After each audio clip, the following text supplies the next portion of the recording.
الرحمن الرحیم الحمد للہ رب العالمین والعاقبۃ للمتقین والصلاة والسلام علی شمس الہدایۃ والیقین وعلی آلہ واصحابہ اجمعین اما بعد فقد قال اللہ تبارک وتعالی فی القرآن الکریم اعوذ باللہ من الشیطان الرجیم بسم اللہ الرحمن الرحیم وقال ربکم ادعونی استجب لکم ان الذین یستکبرون عن عبادتی سیدخلون جہنم داخرین صدق اللہ العظیم اللہم صل علی سیدنا محمد وعلی آل سیدنا محمد وبارک وسلم اللہم صل علی سیدنا محمد وعلی آل سیدنا محمد وبارک وسلم۔ موتی سمجھ کے شان کریمی نے چن لیے، موتی سمجھ کے شان کریمی نے چن لیے، قطرے جو تھے میرے عرق انفعال کے۔ محترم بزرگوں اور بھائیوں،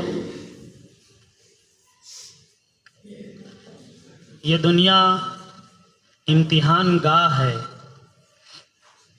دنیا میں ہر ایک پر طرح طرح کے حالات آتے ہیں، طرح طرح کے حادثات پیش آتے ہیں، طرح طرح کے واقعات پیش آتے ہیں۔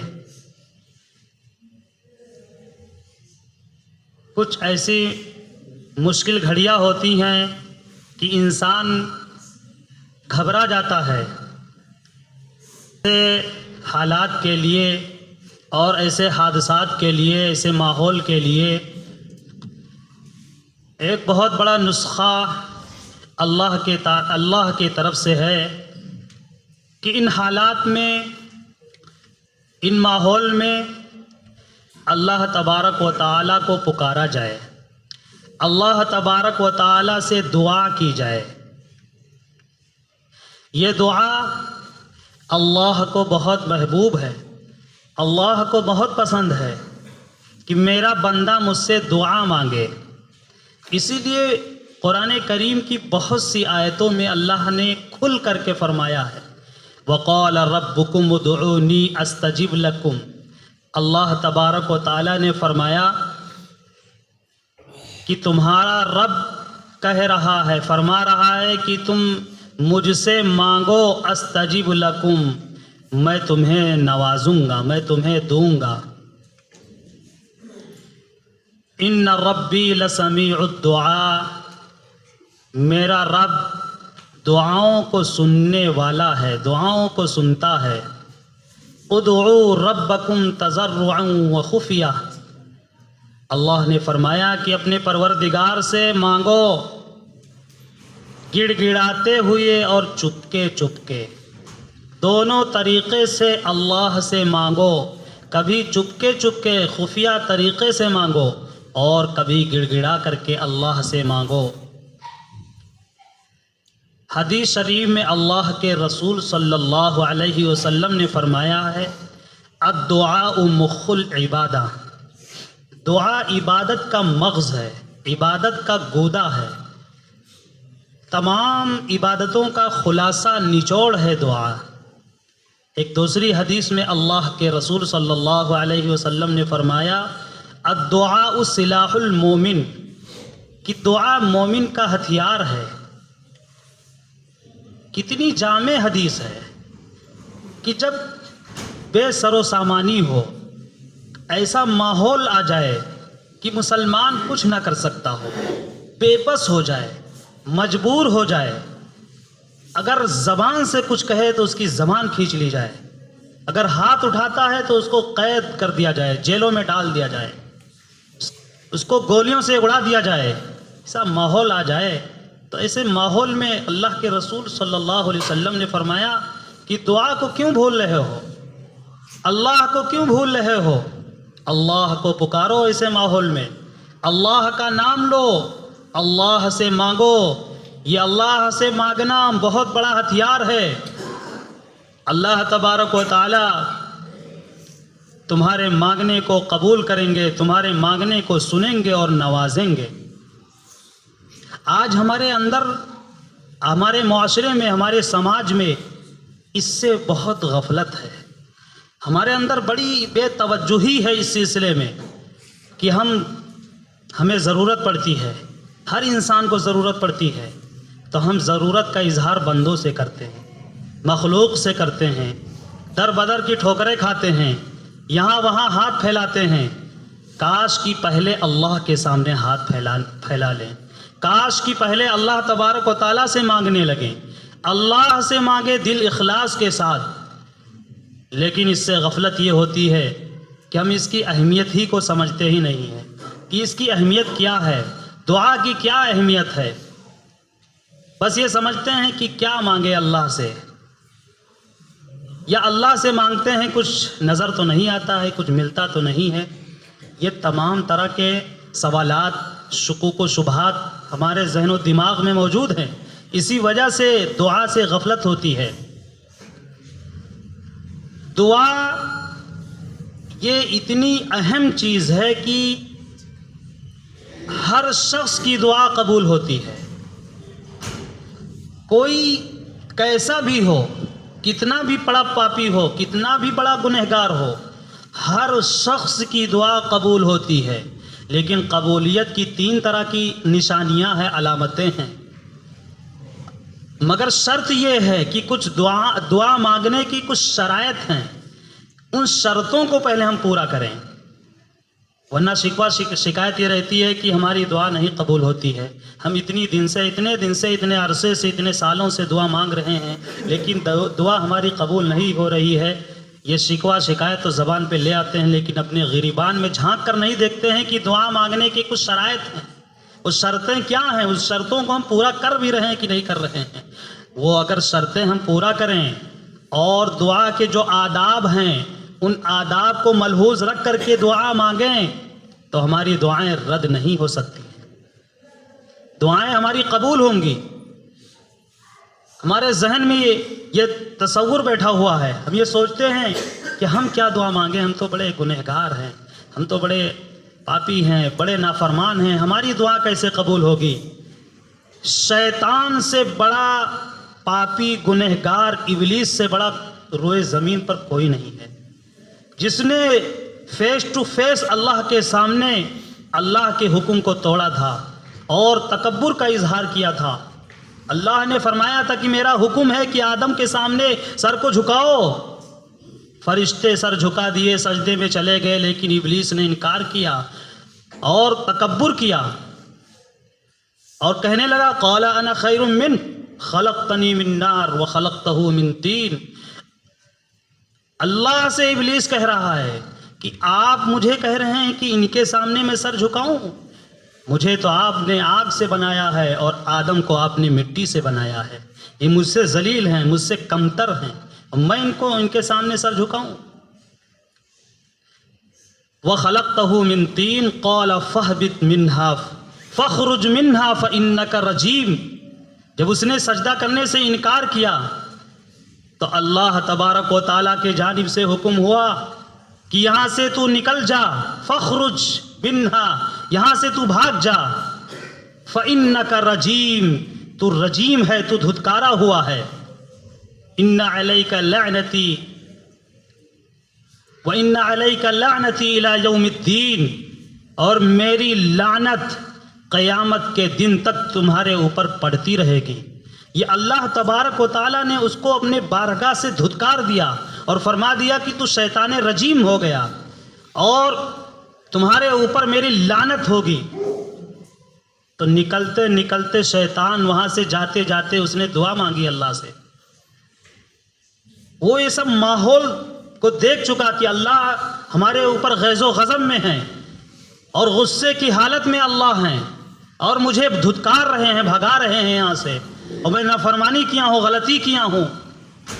لیکن ساتھ ساتھ ابلیس دعا بھی مانگ رہا ہے، قال فاخرج منها فإنك رجيم وإن عليك لعنتي إلى يوم الدين قال رب فأنظرني إلى يوم يبعثون۔ یہ ابلیس کی دعا ہے، ابلیس نے دعا مانگی اللہ کے سامنے، فانظرنی الی یوم یبعثون، کہ آپ مجھے بھگا رہے ہیں، لیکن اے پروردگار آپ مجھے قیامت کے دن تک مہلت دے دیجیے، ابھی ہماری گرفت نہ کیجیے، ابھی ہمیں جہنم کے وادی میں نہ ڈھکیلیے، بلکہ ہمارے اوپر رحم کھا کر قیامت کے دن تک ہمیں ڈھیل دے دیجیے۔ قال فإنك من المنظرین، اللہ تبارک و تعالی قرآن عظیم الشان میں فرما رہے ہیں کہ شیطان نے دعا مانگی اور میں نے اس کی بھی دعا قبول کر لی، اور میں نے فوراً اس کے سلسلے میں فرمایا کہ جا تو یہاں سے، تجھے ڈھیل دے دیا گیا، تیری دعا کو سن لیا گیا، جو تو مانگ رہا ہے اس کو میں قبول کر رہا ہوں، تجھے قیامت کے دن تک کچھ نہیں ہوگا، تجھے ڈھیل دے دی گئی ہے، لیکن قیامت کے دن کے بعد، قیامت کے دن تمہاری پکڑ ہوگی۔ یہ ابلیس کی بھی دعا نہیں رد ہوئی، اتنا بڑا گنہگار نافرمان، اللہ نے اس کی بھی دعا سن لی۔ تو ہم میں سے جو یہ تصور ہے کہ ہماری دعا کیسے قبول ہوگی، ہم تو بڑے گنہگار ہیں، ایسا نہیں، اللہ تبارک و تعالیٰ سب کی دعاؤں کو قبول کرتے ہیں، لیکن شرط یہ ہے کہ ہم دعا کے شرائط کو جانیں اور دعا کے آداب کو ملحوظ رکھیں۔ اللہ تبارک و تعالیٰ سے اگر ہم مانگنے والے ہو جائیں، اللہ سے دعا کرنے والے ہو جائیں، تو ہماری دنیاوی مصائب، پریشانیاں، مشکلات، دشواریاں، دقتیں، حالات، واقعات، حادثات جو پیش آتے ہیں ختم ہو جائیں گے، لیکن شرط یہ ہے کہ ہم اللہ کو اللہ سمجھیں، یقین کے ساتھ، مضبوطی کے ساتھ، پختگی کے ساتھ اللہ کے سامنے ہاتھ کو اٹھائیں، پھر اللہ سے مانگ کر دیکھیں اللہ تبارک و تعالیٰ کیسے نہیں قبول فرماتے ہیں، ضرور اللہ تبارک و تعالیٰ قبول فرمائیں گے۔ دعا کے شرائط کیا ہیں؟ کون سی چیز شرط ہے دعا کے لیے، دعا کی قبولیت کے لیے؟ سب سے پہلی شرط اخلاص ہے، کہ جب ہم اللہ تبارک و تعالیٰ سے مانگے تو اخلاص کے ساتھ مانگے، پوری توجہ کے ساتھ مانگے، دعا پڑھ کر کے نہ مانگے۔ ایک ہے دعا مانگنا اور ایک ہے دعا کا پڑھنا۔ دعا کی جو آیتیں ہیں، رب اغفر لی ولوالدی، ربنا ظلمنا انفسنا، ربنا آتنا فی الدنیا، یہ جو قرآن کی آیتیں ہیں دعاؤں کی، یہ دعاؤں کا پڑھنا ہے۔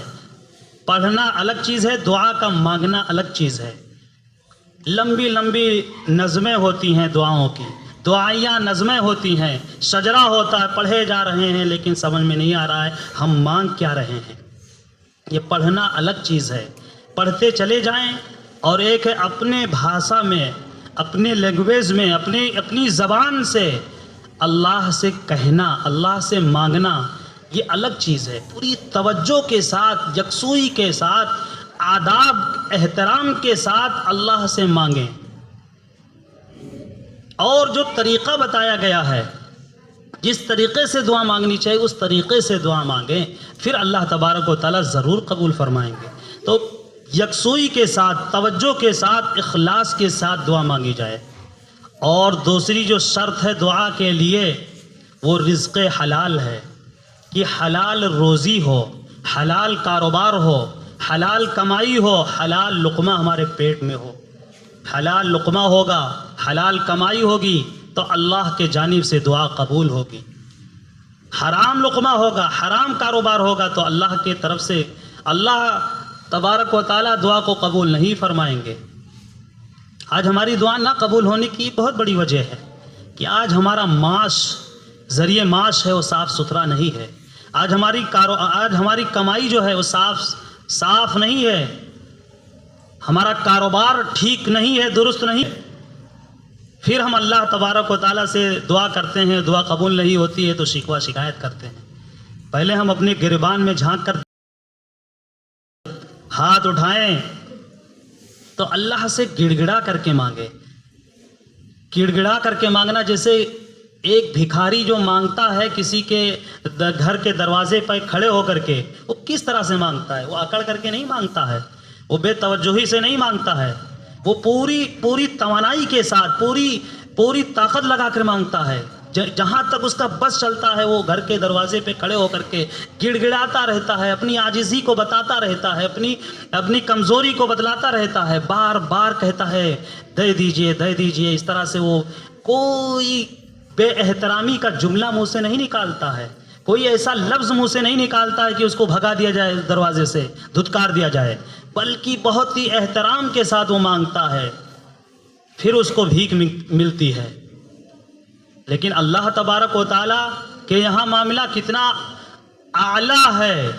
یہاں دنیا میں کوئی کسی سے مانگتا ہے تو اس کو وہ شخص دیتا ہے تو ذلیل کر کے دیتا ہے، یا دینے کے بعد ذلیل کرتا ہے، یا ایسا بھی ہے کہ منع کر دیتا، نہیں دیتا ہے. کوئی کسی سے سوال کیا ہو سکتا ہے وہ نہ دے، اکثر لوگ نہیں دیتے ہیں، یا دیتے ہیں تو ذلیل کر کے امیر لوگ دیتے ہیں، یا دینے کے بعد ذلیل کرتے ہیں. لیکن اللہ تبارک و تعالیٰ کے یہاں بہت اعلیٰ. اللہ تبارک و تعالیٰ خوش ہوتے ہیں جب بندہ مانگتا ہے. جب کوئی سوال کرتا ہے اللہ سے تو اللہ تبارک و تعالیٰ کو خوشی ہوتی ہے، اور اللہ تبارک و تعالیٰ کسی مانگنے والے کو ذلیل نہیں کرتے ہیں اور نہ دینے کے بعد ذلیل کرتے ہیں، بلکہ اللہ تبارک و تعالیٰ اپنا قرب اس کو دیتے ہیں، اللہ کی قربت اس کو نصیب ہوتی ہے، اللہ کی معرفت اور محبت اس کے دل میں پیدا ہوتی ہے. اس لیے کہ تمام بندگی، تمام محبت الہی، تمام عبادتوں کا نچوڑ اور خلاصہ ہے دعا. اللہ کے سامنے ہاتھ اٹھا کر کے اللہ سے مانگنا. کہتے ہیں کہ مانگو اسی سے جو دے دے خوشی سے، کہے نہ کسی سے. اللہ تبارک و تعالیٰ سے مانگا جائے کہ اللہ تبارک و تعالیٰ کو خوشی ہوتی ہے جب بندہ اللہ کے سامنے ہاتھ اٹھاتا ہے. لیکن جو دعا کے آداب ہیں ان آداب کو بھی ہمیں جاننا چاہیے کہ کس ادب اور احترام کے ساتھ ہم اللہ سے. سورہ فاتحہ جو بہت بڑی یہ جامع سورت ہے، الحمدللہ رب العالمین، یہ دعاؤں والی سورت ہے. اس کو ہر نماز میں پڑھنے کا جو حکم دیا گیا ہے وہ ایک مصلحت کے تحت ہے. اس میں بتایا گیا ہے کہ مجھ سے مانگو تو اس طرح سے مانگو جس طرح سے سورہ فاتحہ میں ہم نے تمہیں بدلا دیا ہے. سورہ فاتحہ میں کیسے دعا مانگی گئی ہے؟ الحمدللہ رب العالمین. سب سے پہلے اللہ کی تعریف، اللہ کی حمد و ثنا، تمام تعریف ہے اس اللہ کے لیے جو سارے جہان کا پالنہار ہے. الرحمن الرحیم، جو بہت ہی مہربان اور رحم والا ہے. مالک یوم الدین، جو روز جزا کا مالک ہے. ایاک نعبد و ایاک نستعین، ابھی مالک کائنات کی تعریف کی جا رہی ہے الحمدللہ میں. ابھی دعا نہیں مانگا جا رہا ہے، ابھی تعریف ہی کی جا رہی ہے. ایاک نعبد و ایاک نستعین، اے پروردگار ہم آپ ہی کی تو عبادت کرتے ہیں اور آپ ہی سے تو ہم مانگتے ہیں، اور ہم مانگ رہے ہیں اہدنا الصراط المستقیم. اے پروردگار ہم مانگ رہے ہیں آپ سے سیدھا راستہ، ہمیں سیدھا راستہ دکھلا دیجئے. صراط مستقیم کا مفہوم بہت وسیع ہے، اس کا مطلب بہت لمبا ہے. راہ زندگی ہے کہ اے پروردگار عالم راہ زندگی ہمارے لیے کھول دیجئے، راہ شریعت ہمیں دکھلا دیجئے، راہ طور طریقہ ہر چیز پہ فٹ ہو جائے گا کہ بہترین جو راستہ ہے وہ راستہ ہمیں دکھلا دیجئے، اس پہ چلا دیجئے. صراط الذین انعمت علیہم، جس راستے پر چل کر کے آپ کے بہت ہی پسندیدہ لوگ ٹھہرے ہیں اس راستے پر ہمیں چلا دیجئے. تو یہ دعا کے آداب ہے، احترام ہے کہ سب سے پہلے جب ہم ہاتھ اٹھائیں اللہ کے سامنے، ہاتھ پھیلائیں دعا مانگنے کے لیے، تو اللہ تبارک و تعالیٰ کی حمد و ثنا بیان کریں. شروع اور آخر میں درود شریف ضرور پڑھیں، اور حمد و ثنا اللہ کی کرنے کے بعد پھر اپنی کمزوریوں کا اظہار کریں، اپنے گناہوں کا اقرار کریں، اپنے جرم کا اقرار کریں اللہ کے سامنے، پھر معافی مانگیں، پھر آخرت کے عذاب سے پناہ مانگے، پھر دنیاوی عذاب سے پناہ مانگے. یہ ترتیب ہے دعا میں. پھر اس کے بعد کوئی دنیاوی ضرورت کا اظہار کرے، پھر کوئی دنیاوی سوال کریں، اس لیے کہ اللہ کے نزدیک دنیا کی کوئی حیثیت نہیں ہے. تو جو بے حیثیت چیز ہے اس کو سب سے آخر میں رکھیں، اور اللہ کے نزدیک جو حیثیت والی چیز ہے اس کو سب سے فرسٹ پہ رکھیں، اوپر پہ رکھیں. اللہ کے نزدیک کون سی حیثیت والی چیز ہے؟ آخرت ہے اللہ کے یہاں، دنیا نہیں ہے. ہم کیا کرتے ہیں کہ نہ درود شریف، نہ اللہ کی حمد و ثنا، اور نہ اپنے جرم کا، اپنے گناہ کا اقرار، ڈائریکٹ شروع کر دیتے ہیں اللہ سے مانگنا، اور پھر ایسے الفاظ میں ہم مانگتے ہیں کہ اس الفاظ میں ہم دنیا سے بھی نہیں، دنیا والوں سے بھی نہیں مانگتے ہیں، عطا کر، دے، اور اسی طرح بہت سے الفاظ ہیں، دے، یہ سب الفاظ نہیں، دے دیجئے دنیا میں استعمال ہوتا ہے، یہ لفظ استعمال ہوتا ہے۔ ادب کا تقاضا یہ ہے کہ ہمیں نواز دیجئے، ہمیں عطا کر دیجئے، ہمارے اوپر رحم فرما دیجئے، یہ اس طرح کے الفاظ ہیں۔ اور شروع میں نام بھی لیا جائے تو صفت الہی کے ساتھ نام لیا جائے، اللہ کی کوئی صفات ہے اس صفات کے ساتھ نام لے کر کے اللہ سے مانگا جائے۔ یا اللہ، یہ اللہ کا جو ذاتی نام ہے، صفاتی نام، اللہ کو جو سب سے زیادہ پسند ہے وہ الحمدللہ رب العالمین میں اللہ نے فرمایا ہے کہ رب العالمین کی جو صفت ہے وہ اللہ کو بہت زیادہ پسند ہے۔ تو یا رب العالمین کہہ کر کے دعا مانگی جائے، یا رب کہہ کر کے دعا مانگی جائے، یا رب کہہ کر کے اگر دعا مانگی جاتی ہے تو اللہ تبارک و تعالیٰ جلدی دعا کو قبول فرماتے ہیں۔ یہ الفاظ ہے، ان الفاظ کو یاد کرنا پڑے گا، الفاظ کو یاد کریں، آداب کو ہم سمجھیں اور شرائط کو پورا کریں، گڑ گڑاتے ہوئے اللہ سے مانگیں، اور مانگنے کے بھی جو خفیہ طریقے ہیں، رات میں تہجد کے وقت اٹھ کر کے جب دنیا سوئی ہوئی ہو اور آپ اللہ کے لیے، اللہ سے مانگنے کے لیے کچھ قربانی دیں، اور پھر اٹھ کر کے پھر رات کی تنہائی میں اللہ سے مانگیں، جس طرح سے بتایا گیا اس طریقے سے اللہ سے سوال کریں، پھر دیکھیں کہ اللہ تبارک و تعالیٰ کیسے نہیں قبول فرماتے ہیں، جبکہ اللہ نے خود وعدہ کر رکھا ہے کہ ہم ہر ایک کی دعا کو قبول کرتے ہیں۔ کبھی وہ چیز وہ بندہ مانگتا ہے فوراً وہی چیز دے دیتے ہیں، کبھی وہ چیز نہیں دیتے ہیں لیکن اس کے اوپر کوئی بلائیں آنے والی ہوتی ہیں، ان بلاؤں کو ہم ٹال دیتے ہیں اس کی دعا کی برکت سے، اور کبھی یہ دونوں چیزیں نہیں ہم دیتے ہیں تو اس کی دعا کا ذخیرہ اس کے آخرت کے لیے ہم اکٹھا کر دیتے ہیں اور اسٹور کر دیتے ہیں۔ مرنے کے بعد وہ دیکھے گا کہ اتنا اجر اسٹور ہے، اتنا ثواب کا ذخیرہ ہمارے کھاتے میں ہے، تو وہ دیکھے گا تو حیرت کرے گا اور افسوس کرے گا، پچھتائے گا کہ کاش کی دنیا میں ہماری کوئی دعائیں قبول نہ ہوتی اور سب کا بدلہ مرنے کے بعد آخرت میں ہمیں مل جاتا۔ تو اللہ تبارک و تعالی ہر ایک کی دعا کو سنتے ہیں اور اس کو نوازتے ہیں۔ یہ تین علامتیں ہیں کہ کس طرح سے اللہ تبارک و تعالی اس کو نوازتے ہیں۔ اللہ تبارک و تعالی ہم سب کو دعا کی اہمیت سمجھنے اور ادب اور شرائط کو ملحوظ رکھتے ہوئے دعا مانگنے کی توفیق نصیب فرمائے۔